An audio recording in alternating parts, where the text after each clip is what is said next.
So originally I wanted to make a top 10 fall fragrance video for you guys, but I'm a little bit late to the party. Fall is almost over. So I thought I would divide up that list into two separate videos. This is going to be part one of a 2-video series of best cold weather fragrances in general. I know you're going to like this one, guys, so please stick around and check this one out.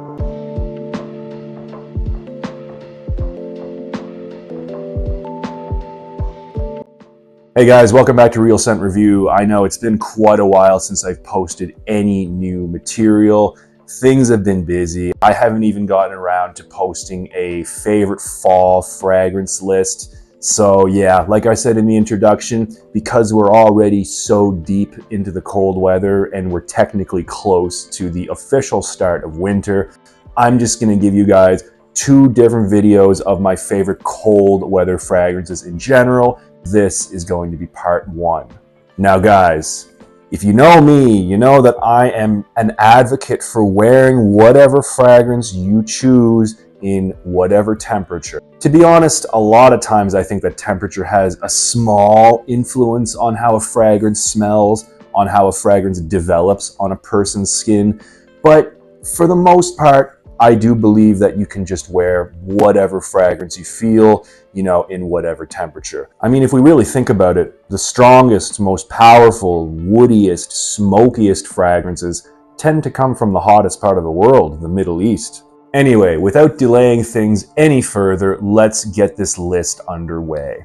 So the first one on this list is going to be Untitled Chapter by Amourud. The main notes in this one are going to be incense, curry leaf, sandalwood, and absinthe.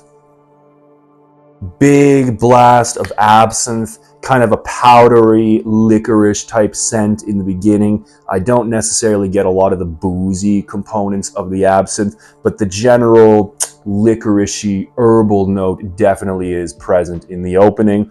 Dries down with some spicy curry leaf that's kind of reminiscent to cumin, maybe a distant cousin of cumin, but the curry leaf is not the most powerful note in this fragrance. In fact, the most powerful note is a really nice smoky incense that I get in the dry down of this.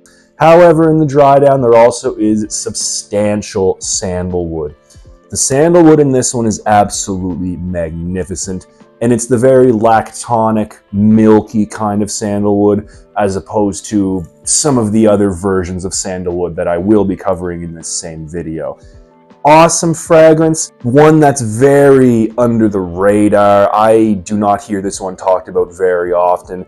It is a shame because it's a really nice fragrance. Most of all, fans of smoke and sandalwood are going to enjoy this one.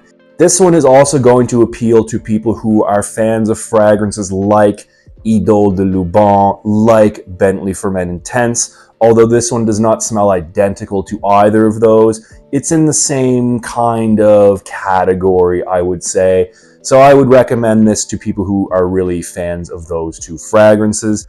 Awesome fragrance, Untitled Chapter by Amourud. Next one on this list, Beau de Jour by Tom Ford. So the main notes in this one are going to be vanilla, lavender, and oak moss.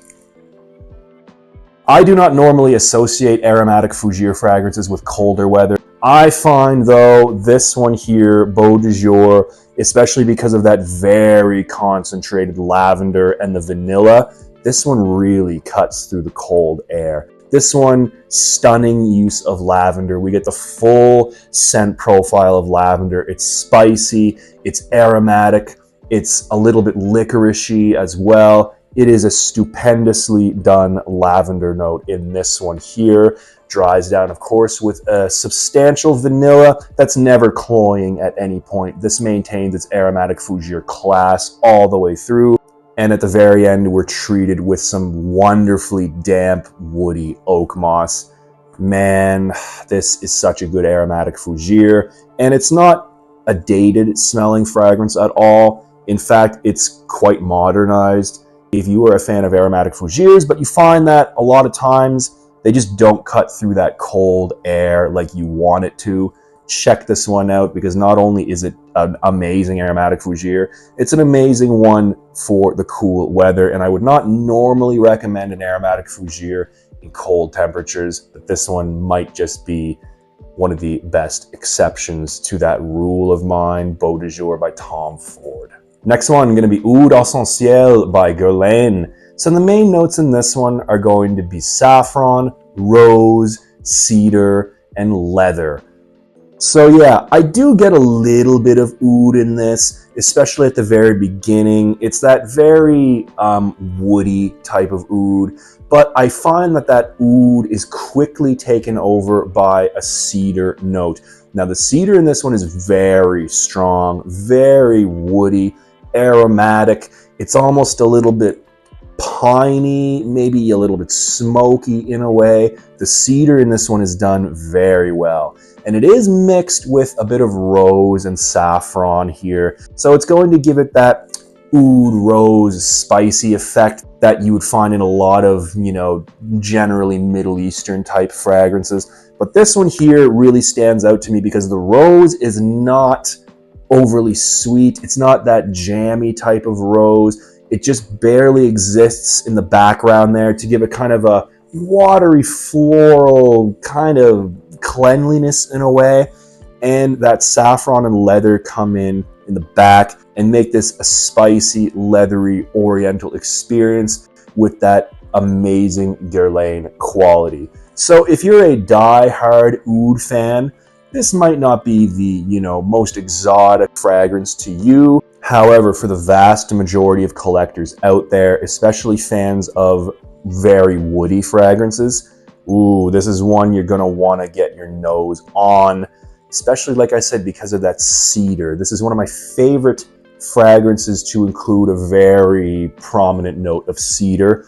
Although it is called Oud Essentiel, I find that, like I said, the cedar mixed with the spice and the little touch of florals give it a very oud-like experience, we could say. And in the bottom, a very smooth leather that has a little bit of a bite to it, just a little bit of a bite. It's one of the more slept-on members of the Les Absolus d'Orient line. I think it deserves a lot more hype than it receives. Great fragrance here. Oud Essentiel by Guerlain.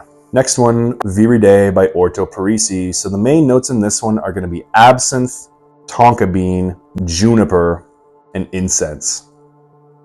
So yeah, opens up with a blast of very boozy absinthe. So licorice mixed with alcohol is kind of what we're going to get in the beginning here. I don't mean that in an alcoholic synthetic type of way at all. If you're a fan of boozy fragrances, you're going to love the opening to this. It's done in a very classy, refined way. And then we get some very aromatic juniper. So it's going to give it that same type of effervescence that you would get if you stuck your nose into a glass of gin and tonic. It's very bubbly, it's very citrus-like, and there's also a very distinct pine characteristic to this one.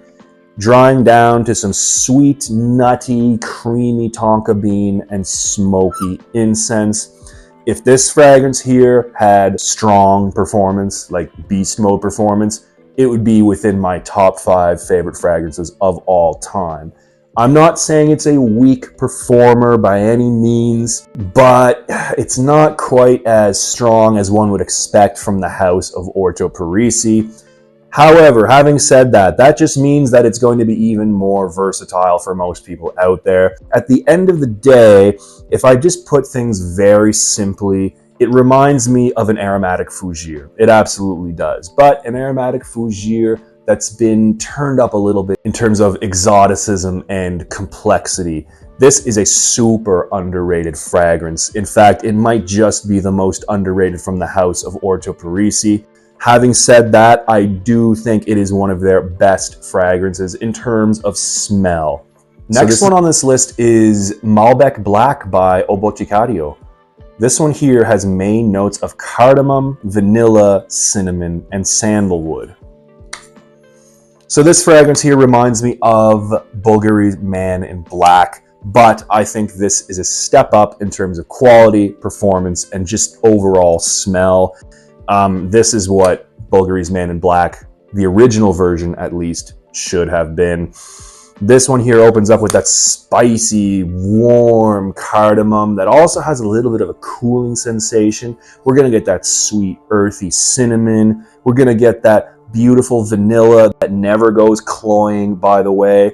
And also, this finishes off with a very distinct, heavy sandalwood note that I do not really detect in Bulgari's Man in Black. This sandalwood is very prominent, and I think it's done very well. It's not the lactonic, milky type of sandalwood. It's more so very woody, almost cedar, kind of sour wood kind of thing going on. And the second main differentiator between this and Bulgari's Man in Black is, I don't know if it's the combination of sandalwood and cardamom, but I definitely get a bit of a smoky, like a very, very light smoky accord going on.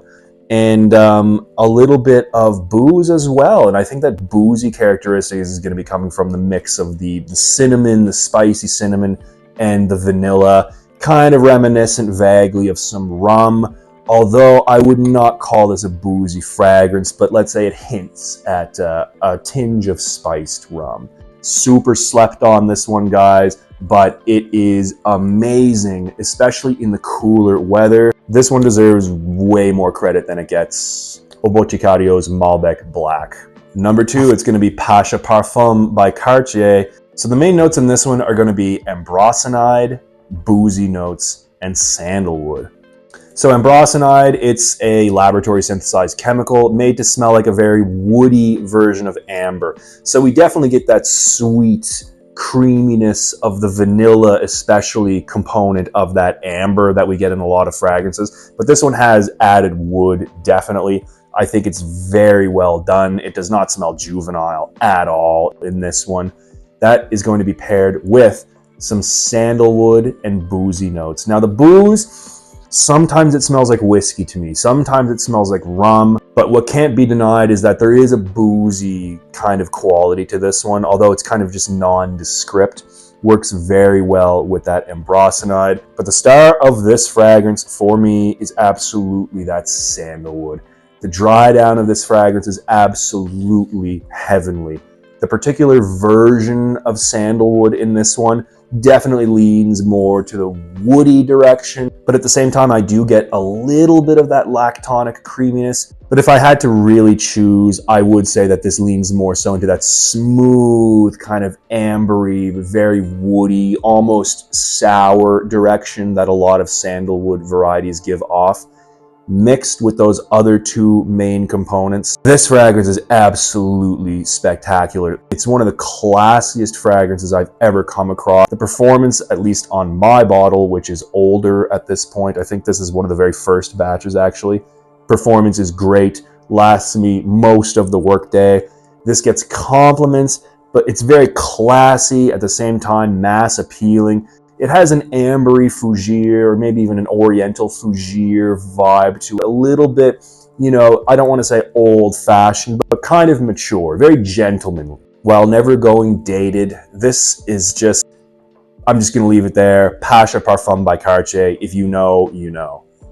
And last but not least, my favorite fragrance in general, and my favorite for the cooler weather, although I would say more so towards the fall as opposed to the winter. This is Vetiver Patchouli by Montal. So the main notes in this one are going to be carrot, vetiver, and patchouli. Oh, what an amazing fragrance this is. In the opening, I get watery, mineralic carrot. I get a little bit of patchouli. It's the earthy, leafy type of patchouli with maybe just a hint of like bitter, dark cocoa in the background. And we get that very grassy, almost smoky vetiver in the background. It's such a simple fragrance, but like it works. It works so well. And I can't believe this just, it doesn't get talked about. I don't think I've ever seen another YouTube review of this one except for my own, of course. But I don't understand, guys. How is this not more talked about? I mean, I think this is just one of the best fragrances I've ever smelled. Yes, I know, scent is subjective, but I will tell you guys, if you're fans of things like Terre d'Hermès, if you're fans of things like Incident Diplomatique, for example, by Javoy, you're gonna love this one. When I smell this, I imagine I'm walking near a rolling field of green, or maybe a forest with some frost on the ground on a sunny Irish morning. That's kind of where this fragrance takes me. It's absolutely mind-blowing to me. I mean, I've smelled at this point hundreds, probably thousands of fragrances over the years, and I just keep coming back to this one. This one flicks a switch deep inside my reptile brain that I can't adequately describe with words. It just does something. I absolutely love this. Vetiver Patchouli by Montal. If you're a fan of like earthy, green, grassy, vegetal, mineralic fragrances with a hint of smoke, doesn't get better than this, guys. I'm going to say it again, Vetiver Patchouli by Montal. You got to check this one out. So there you have it, guys. This is part one of my favorite cold weather fragrances that I would recommend to you guys. To be fair, though, a lot of these could be worn year-round. I just think they particularly shine in the colder temperatures. Anyway, guys, I will be posting part two soon enough. And until then, keep it real. I hope to see you soon.